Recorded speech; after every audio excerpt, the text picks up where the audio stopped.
What's going on, y'all? It's your boy 3 Stacks in this thing, representing the squad, baby. And today we're going over Evilswarms. This deck was hated a while back.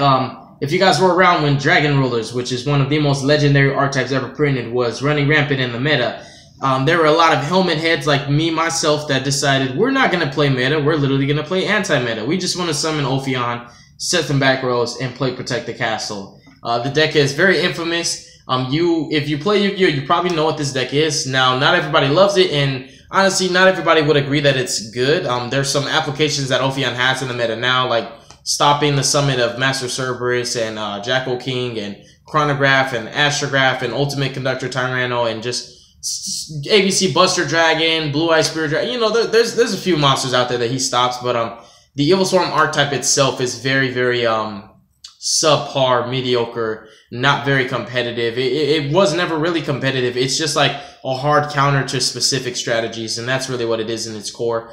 We got a huge to-do list. We're doing Satella Knights, Constellars, we're doing Evilswarms, we're doing Fabled Evilswarm. I'm sorry, Fabled Dark Worlds, we're doing Metal Foes, we're doing Infernoids, we're doing Lightsworns. I think that's so far all I can do tonight. The rest I gotta get the other cards for, but we're just going over the to-do list. You guys have been asking me for a lot of stuff. I'm trying really hard to get it done with, but we're doing the Evilswarms because a lot of people have been asking for it. It's pretty much trying to turbo out Origin, which, you know, we'll talk about Origin when we get there. So main deck is 3 Xerxeon, the best Evilswarm. There's a story behind him and Sombre, how they defeated, you know, Sophia, Goddess of Rebirth. Just got to look into the Hidden Arsenal lore. It's one of the reasons why I actually picked up Evilswarms, Constellars, Lavals, Gem Knights, and Gishkis, as well as picking up the ones that came after, which were Ritual Beast Tellers, BAs, Cleaforts, Shadows, Necros, etc. Just, I'm into the lore, and Yang Zings, which was my favorite out of all of them. And then you have three casters. Caster is like an OG. He's basically just a, like, newer cards kind of jock him. So like you have Seraphinite, right, which lets you conduct a secondary normal summon. You've got like the World Chalice thing. There's only one other card I could think about that's older than this card that does the same thing, which is like the Spirit Monster Aratama or Nikotama. It lets you basically get an additional normal summon the same turn it's summoned. So you normal him, normal another one, bam, rank 4 right there, or instant Origin. So he's really, really good. You can only gain the effect once per turn, but him and Xerxeon, you can use the same turn. And Xerxeon, I forgot to explain him. He lets you banish a swarm from the grave, target a swarm in the grave, add it to hand, and then conduct another normal summon the same turn. Really, really strong card. And he helps you to get summon level 5 or higher without tributing. That will be swarm monsters, which, you know, if you want to play Steel Swarm, Evilswarms, it'll work. 3 copies of Heliotrope. He's the MVP of the deck because you can play 3 Rescue Rabbit so that you could just turbo out Evilswarm, Ophion, or Steel Swarm Origin.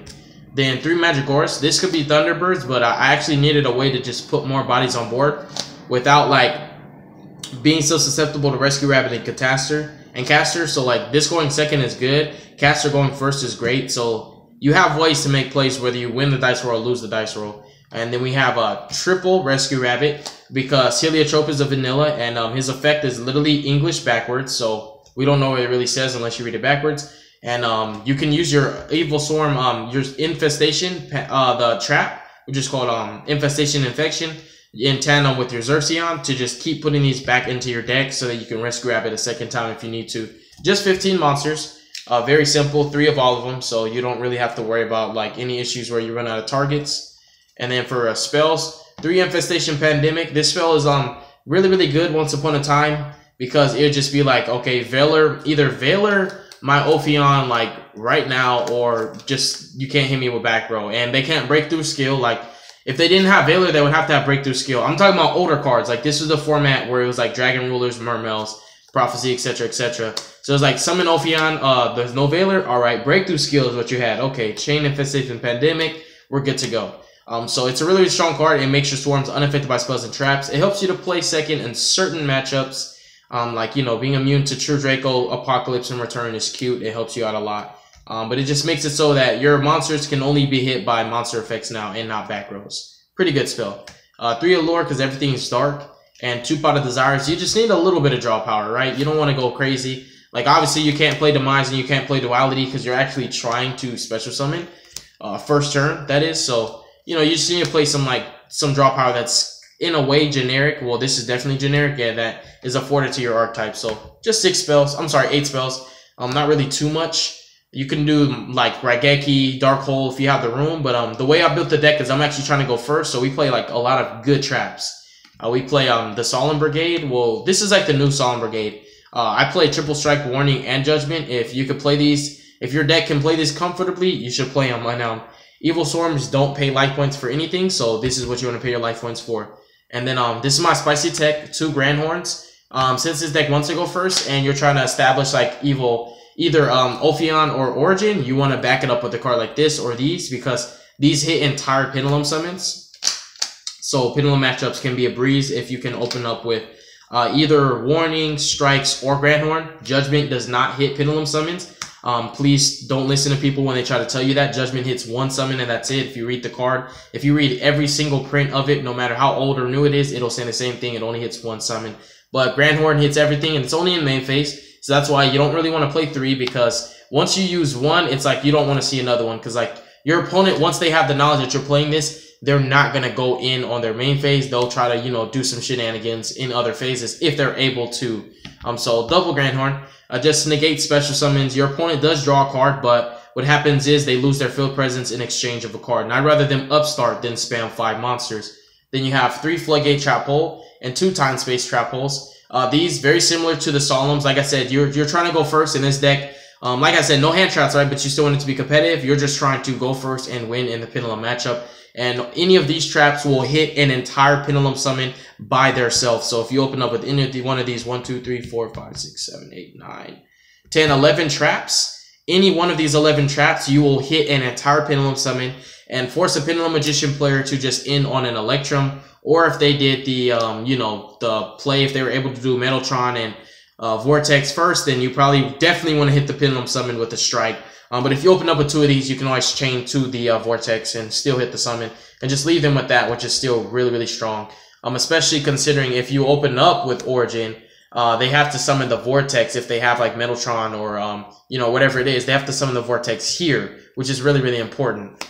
So yeah, these traps are amazing. Other matchups, you know, this is great for extra deck, heavy decks, and versus dinos. Believe it or not, dinos summon a tad bit from their extra deck and from their hand. Like most of their summons really are from there, unless it's an Overraptor Grave play. Even the True Kings, hitting the True Kings, and then, you know, Floodgate is just flexible. It can clog your opponent's extra monster zone. These traps are just really good. And then for a little bit of defense, when you're going second and you're trying to break a board, you can back any of these up with the Solemn and you'll break any board. They can try to negate one of the Mirror Force or the Drowning Mirror Force, and you will literally just chain link 3, Solemn Strike, and just clear the entire board. And there's really no response unless they have the Judgment. If they have the Judgment, you have to shake their hand and say, you are very, very lucky, sir, because you drew the 1 of. And that's fine. You can have that. And then we have 1 Infestation Infection. It allows you to, once per turn, shuffle a swarm from your hand or your field into the deck and exchange it for another swarm monster, which is really, really cool. A lot of interactions that trap provides. And it has to hit the main deck, so you can't actually shuffle your swarm monsters back to the extra deck. Just keep that in mind. It was a ruling way, way back in the day that people just don't really know about because it was such a long time ago that Evilswarms were actually meta relevant. They probably never will be unless we're in like a Metaphys, Mech Knight. I forgot to say Evilswarm Ophion hits Mech Knights, and he indirectly hits Invokes. I guess Ophion isn't that bad, because now that I think of it, I just mentioned so many different great monsters that Ophion stops from hitting the field. He's basically like rank 4s or die, right? And then Lynx don't have levels, so that's a plus. And then we have 2 Steelswarm Origin for the extra deck. I'm going to read you this guy's effects because he's pretty good. Sometimes you prefer him over Ophion, but if you can get both on the field, man, you got the stones. I think you would literally like have the stones. So while this card is in the extra monster zone, if a monster would be special summoned from the extra deck to the main monster zone, it must be summoned to the zone this card points to. While this card points to a monster, just any monster, including your opponent's, which matters, neither player can target this card with card effects. Also, it cannot be destroyed by battle or card effects. And you can also back this up with Pandemic, so it won't be able to be targeted by card effects, it won't be able to be destroyed by battle or card effects, and it'll be unaffected by spells and traps, which is really, really annoying. And once per turn, when a monster on the field is destroyed by battle or card effect, you can special summon any number of level 4 or lower swarm monsters from your deck in defense. position up to the number of monsters destroyed. So if a monster is pointing to this guy and you activate Dark Hole, he will not be destroyed because a monster is pointing to him. And it says while something's pointing to him, he can't be destroyed. But you can clear the entire field and summon like 5 swarms in the main monster zone, which is really impressive. He just allows you to be a little bit more, not only aggro, but at the same time gives you a lot more control than Ophion would give you, because it matters that your opponent has to summon to his zone sometimes, which, you know, and also him being like virtually indestructible and being able to be backed up by his own archetype spell is really impressive. He's not an Evilswarm, he's a Still Swarm, but the Swarm archetype in general, kind of just both archetypes help each other. There's really nothing that one archetype can't use because they all work with Swarm type monsters. And then we have a Decode, Proxy, and Underclock. You can play Sorry as a Skull Dread. You can play Firewall, all kinds of different Link 4s, because believe it or not, when you make this monster and play it right, he'll summon like 4 swarms from your deck, and you'll be able to link more with those. But because it does not come up for me enough, it's not really worth the slots, but you just want to play some generics because these help you to progress your game state, believe it or not, because all of their effects are very relevant and helpful. So just 5 links. And then we have 2 Ophions. You're never really going to make 3 anymore, especially how fast this game is.